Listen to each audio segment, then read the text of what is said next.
Tracey. Tracey is our second wonderful speaker. Now, Tracey heads up the Sister Project here in Perth, one of our suburbs, and works with an amazing bunch of ladies. I've met a couple of them, called the Sister Project. And the Sister Project is working with migrant ladies who have moved here and are working around, where do I belong? We've just heard Kate talking about belonging to ourselves. Let's see Tracey's take on where do I belong. Over to you, Tracey.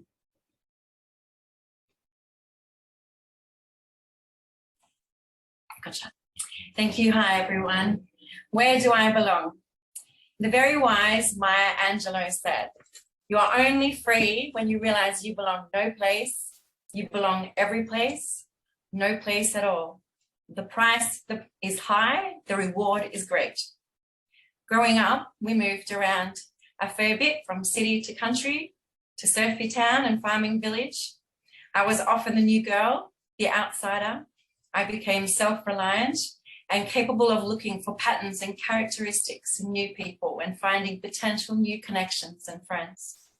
This lifestyle continued into adulthood, traveling to many countries and living in a few. It became very possible to become friends with people who I often did not understand what they were saying. It was very possible to feel joy and contentment with a group of friends at dinner and not get all the jokes or understand all the slang that I was eating. From the highlands of Papua New Guinea to the back streets of Mexico City, the chilled life of Tonga, Phuket, the Masai Mara, to the fast-paced energy of Tokyo, Accra, Nairobi, LA, or New York, I became used to being the foreigner, the outsider. The last country I lived in, where the strong, rich culture, language, and religion was very different to my own, I realized I was viewed as having more in common with any and all of the foreigners, regardless of background, than I did with any of the locals. The general understanding was foreigners brought some sort of wickedness with them and were not to be trusted. Anything bad that happened in the neighborhood, and I, along with all the other foreigners, regardless of our background, were suspects. Daily, people, not all people, strangers, people who didn't know me, treated me with suspicion. They wouldn't sit next to me on the bus or a packed train. They crossed the road when I approached. Children who are the honest, unfiltered mouthpieces would point and call out to me with the offensive slang words for foreigner, foreigner. The media would carry headlines such as foreigners taking our jobs or increase in crime linked to increase in foreigners. The cartoons and caricatures would depict all foreigners in a particularly sinister fashion. Have you seen similar headlines or storylines in our own media? Perhaps just bore an election, or when a divergence is needed to attract or detract the main population to or from a particular cause. We were definitely the other. Being the other and feeling like one is on their own can create extended periods of isolation and deep loneliness, yet also periods of deep reflection and contemplation, and of course, the much needed ability to be resilient. Humans are naturally wired for connection. Indeed, even when we are born, we are tethered to another human being. And yet, even in this unnecessarily hostile environment where I was, there were many times where I felt like I belonged. This was my local supermarket. These are my friends coming to visit. These were my workplace. There were always connections, people and places where I felt safe and a sense of enjoyment. How do you find that sense of enjoyment or that sense of belonging in a place where you do not belong? As Brené Brown noted, at the end of the day, it comes down to a conviction of self-worth. She said, "True belonging is the spiritual practice of believing in and belonging to yourself so deeply that you can share your feelings and find a sacredness, excuse me, in both being a part of something and standing alone in the wilderness." According to Brené, the trick to belonging is to have this deep-rooted belief in yourself. and be willing to share your most authentic self with those around you. If they reciprocate, accept your authentic self and offer you theirs, then you've made a valuable connection and can foster this sense of belonging. If your authentic self is not accepted and the willingness to connect is not reciprocated, then it's also okay, because you belong to yourself. You know you have this deep connection to yourself, and it's possible to stand alone in the wilderness, as there will be opportunities for connection elsewhere. This connection with others is not based on the ability to speak the same language or have the same ideals. Very simply, it's the willingness to offer and receive connection. Returning to Australia after a couple of years, my sense of identity was required to shift again. I was now on the cultural inside, and those I had aligned myself with, my fellow foreigners, over the past few years, were still the ones being treated with suspicion.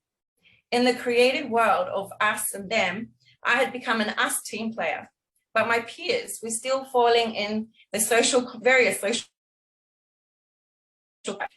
While I'd been overseas and away from the bombardment of the media, my peer group, workplace, family, I was able to greatly lower the noise of everyone else's expectations and just get to know me, make my own decisions about things for my own expectations. As Brene said, I was standing on my own in the wilderness. As part of the culture shock on return, it was overwhelming to me that many other ways that people would try and draw distinctions between each other, provide labels, pigeonhole you into one or another category that you could still at any moment become a them rather than us. Labels to do with ethnicity, religion, town or city or suburb where you lived, whether you preferred sport or creative pursuits, your accent and use of Australian slang, white collar, blue collar worker, political party, the school you went to, the type of clothing you wore, your gender, your sexuality, the way you raise your kids, heck, even the way you fold your towels. In the bid to connect with each other and find others like us, we've created these labels to sort these potential candidates for connection. Like fences, we pen ourselves in more and more, using these created labels of what we do, like or approve, and then there's all the others. Social media has added to this sorting and categorizing at hyper speed. Facebook and Insta feeds will show us only things that we've made quite clear that we're interested in. At election time, everyone thinks their team is winning, right up until when the results are called, and even sometimes afterwards. Our daily lives are lacking diversity. There is not the cross-pollination of different ideas that create a richness and a depth of contrasting opinions enjoyed in conversations and relationships. You're either in my little fenced-off area and one of us, or you're one of them. In our efforts to find comfort and connection, we've created prisons for ourselves. A lack of compromise and effort at understanding each other. We look for differences rather than look for similarities. It doesn't have to be this way. With this in mind, in an effort to break down these socially constructed fences, I'm proud to say I founded an organisation in the northeast of Perth called Sister Project. You can find us easily on our website, Facebook and Insta. Regardless to where you are in the world, I hope you will take the time to be a valued part of our thriving and supportive community. Sister Project was set up to support and empower migrant and refugee women in what can often be Australia's version of a hostile environment. There are many often unseen barriers to migrant and refugee women being able to get work, for example, such as language barriers, family responsibilities, potentially increased transport issues, sometimes issues to do with domestic violence, lack of support, or a lack of access to community services. This is before you even get to the perpetual requirement of Australian workplaces requiring Australian qualifications and Australian work experience. The premise of our organisation is to highlight that we have more in common than we have differences. There are women in this group from every continent in the world. As you can expect, there are many religions, languages, cultures, political beliefs, ways to raise children, and even ways to fold towels. And there are so many similarities, and opportunities for connection. Some of us like to cook, yet we all like to eat. Some of us like to be fit and enjoy a dance class. Some of us enjoy doing craft. Yet we all enjoy doing an activity that makes us feel good. Some of us speak Arabic, Dinka, Farsi, yet we all like being able to communicate and feel like someone's listening to us. We all have so much in common with each other. If you look for reasons why you don't belong, you will always find them. If you look for reasons why you do belong, you will find those also. My call to action for you today is to look around, find someone who looks different to you. If you're wanting to connect to others and see there is an opportunity to create this sense of belonging, it always starts the same. Yours. Thank you. Thanks, everyone.